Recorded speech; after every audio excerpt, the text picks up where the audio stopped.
Today in this video, Enotria of the last song, we'll dive deep into a preview, hands-on breakdown of everything in this game.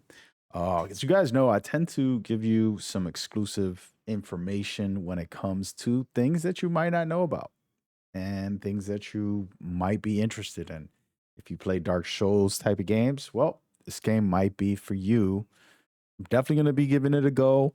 And guess what? There's a demo coming out in May 22nd, all the way up to July 30th. So you have a good 2 months to check this out for yourself and leave a comment as well if you end up checking it out.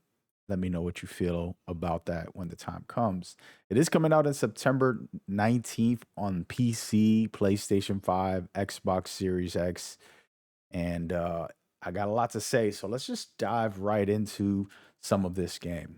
First and foremost, I have to say, with the hands on breakdowns in previews, there's plenty of great things about this game. And I want to start off with the combat, and then we'll jump around to other topics as we go. First and foremost, they have a love for Souls-like games. You can tell that the studio is really dedicated to the genre, and this game's overall experience is going to be focused on that. And when it comes to combat, they have a unique system. It's basically action oriented. So you're going to be dodging and quick stepping. It's going to be the number one way to go. It's not a lot of giant shields where you stand around and just tank hits until somebody gets exhausted.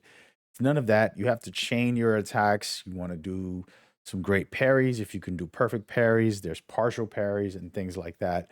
And you can chain those as well. And it's really skill based and creative based, right? So you want to be very creative with that. And speaking of that, there's a system which is kind of like the posture system, and it's called unraveling.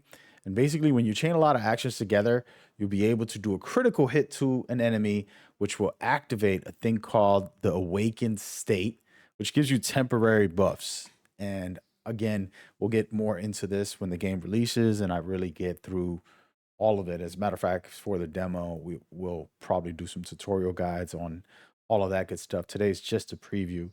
And core mechanics feel pretty good. I'll be honest.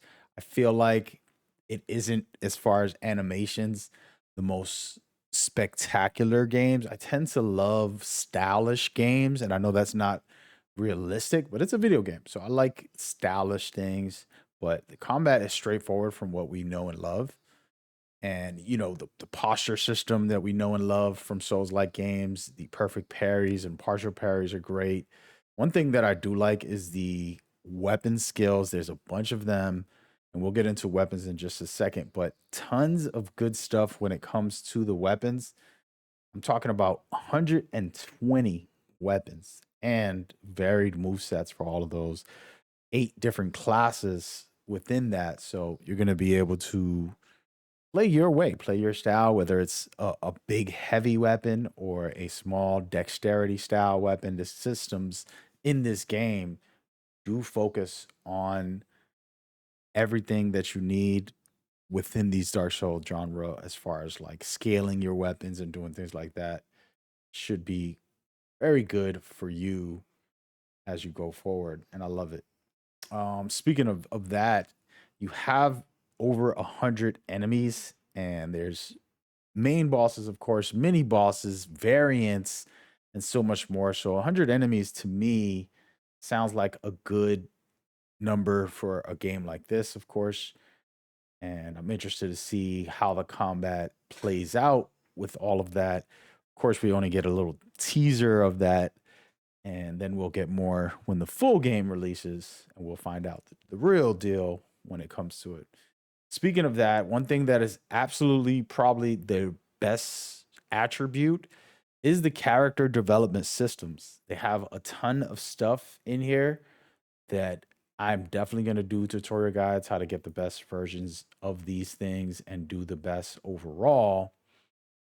But if we're gonna discuss what it's offering, you have mass, which change different attributes and aspects of your build. You have the big skill tree in there that looks spectacular because these Souls-like games tend not to have actual skill trees, and so the fact that that's there, it's very good. Of course, things like consumables, we know how that works. There's a cool thing for status effects where the status effects will buff you and nerf you in a way, so it becomes of a challenge.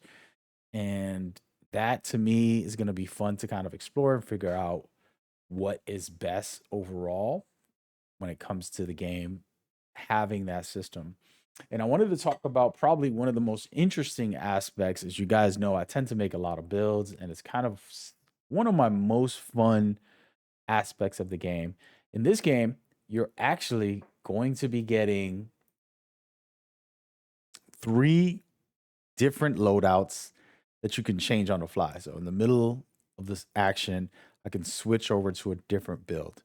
And imagine all the video games that you've loved and made a lot of builds for, but you had to go to the base to swap it out, or you had to pause the game and kind of, stop everything. But in this game, you can literally on the fly switch the build and play the way you want and what you would like to do in the game. I thought that was probably the most impressive given all the different systems that we have and all the different elements that the game is offering. I thought that was spectacular. And there's so much more when it comes to this game. And we're going to take a look at the most recent breakdown where they go over all of the different elements that you can get. And I want to talk about a couple of other aspects that you guys probably don't know about when it comes to this game. So the art direction, very beautiful, right? It's you can tell that they took a lot of time and care about the art direction as well as the level design. With the level design, one of the unique things that I really like is that, for example, you can find an interactive environment as setup where you activate some type of button or scenario and it'll make a bridge or create a new portal door to enter somewhere else. There's even areas like that which will transform and turn into like a combat rift, they're calling it. And so this is very nice. And this just adds extra playability to the game so that you can enjoy that going forward. And I thought that was fun, very interesting, exciting. I'm super, super ready to go with all this. And like I said, you can tell that they love and absolutely love Souls like games. Everything about this game just showcases yes, we care very much about the Souls like experience, and that's what we're doing. And so I'm excited about it when it comes to that, and we'll see what it goes forward.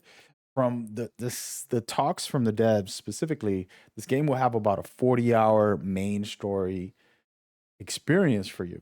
So it's a big deal. There's a lot to look forward to when it comes to that. I thought that was very good, a good number and a good amount. And so that's what we're getting out of it. And I just wanted to just give you guys the hype of behind this game. For me personally, these are the type of games I love. It's on every platform, so it should be a good time for you guys to enjoy. So check it out. Let me know what you're thinking in the comments when it comes to this experience and everything you've gotten information in here. What else you want to know about it? And we'll definitely lock in. Go ahead and check out the next video. It should be popping up soon. You guys know what to do. See you there. Peace.